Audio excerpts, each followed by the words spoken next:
Hi అండి, welcome back to our channel. ఇవాళ మన రెసిపీ వచ్చేసి స్వీట్ కార్న్ పులావ్ అండి. మనకి ఎక్కువగా కర్రీ చేసే టైం లేనప్పుడు ఈ విధంగా స్వీట్ కార్న్ పులావ్ చేసుకుంటే చాలా టేస్టీగా ఉంటుంది. అలాగే పిల్లలు కూడా చాలా ఇష్టంగా తింటారు. దీనికి కావాల్సిన పదార్థాలు నేను ఒక ఉల్లిపాయను తీసుకున్నాను, అలాగే పచ్చిమిర్చి, కొత్తిమీర, క్యారెట్, పుదీనా, అల్లం వెల్లుల్లి పేస్ట్, ఒక కప్పు స్వీట్ కార్న్ తీసుకున్నానండి. అలాగే మనం బిర్యానీలోకి తీసుకునే మసాలాలని తీసుకున్నాను. నేను ఈ గ్లాస్తో 2.5 గ్లాసుల బియ్యాన్ని తీసుకున్నానండి. నేను ఇక్కడ బాస్మతి రైస్ తీసుకోవట్లేదు, నార్మల్ రైస్నే కడిగి పెట్టుకున్నాను. వీటిని ఒక అరగంట పాటు నానబెట్టుకున్నాను. నేను ఈ పులావ్ని ప్రెషర్ కుక్కర్లో చేస్తున్నానండి. 1 టేబుల్ స్పూన్ నెయ్యిని తీసుకున్నాను, అలాగే 1 టేబుల్ స్పూన్ ఆయిల్ని తీసుకున్నాను. ఇది కాస్త వేడెక్కాక ఈ మసాలాలన్నిటినీ కూడా వేసుకుంటున్నాను.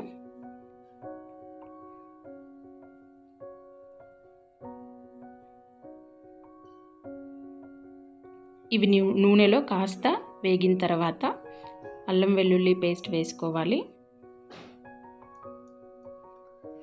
ఇది కొంచెం పచ్చివాసన పోయే వరకు వేయించుకున్న తర్వాత ఉల్లిపాయ ముక్కలు, పచ్చిమిర్చి ముక్కలు, క్యారెట్, అలాగే పుదీనా, కొత్తిమీర వేసి బాగా కలుపుకోవాలి.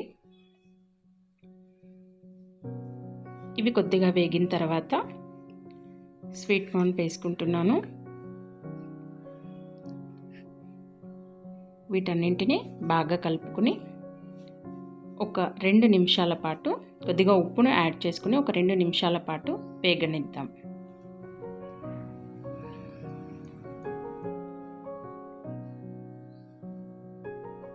చూసారు కదా, ఇవన్నీ కూడా బాగా వేగిపోయాయి. ఇప్పుడు వీటిలోకి నేను నానబెట్టుకున్న బియ్యాన్ని వేసుకుంటున్నాను. ఈ బియ్యాన్ని వాటితో పాటు బాగా కలుపుకుని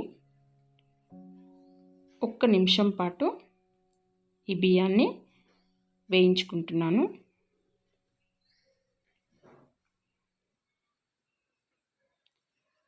దీంట్లోకి నేను ఏ గ్లాస్తో అయితే బియ్యాన్ని తీసుకున్నానో ఆ గ్లాస్కి 1.5 కొలతగా 4 గ్లాసుల నీళ్ళని పోసుకుంటున్నానండి.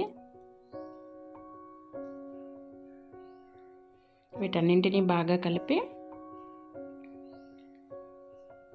ప్రెషర్ కుక్కర్ ఒక 2 విజిల్లో వచ్చే వరకు పెట్టుకున్నాను. తర్వాత ఆవిరంతా పోయే వరకు అలాగే పెట్టానండి నేను. చూస్తున్నారు కదా, స్వీట్ కార్న్ పులావ్ రెడీ అయిపోయింది.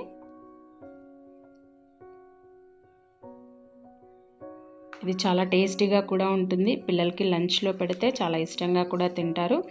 దీన్ని రైతాతో తింటే చాలా బాగుంటుంది.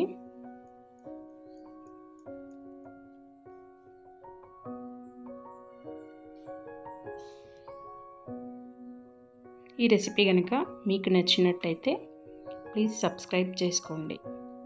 Thanks for watching.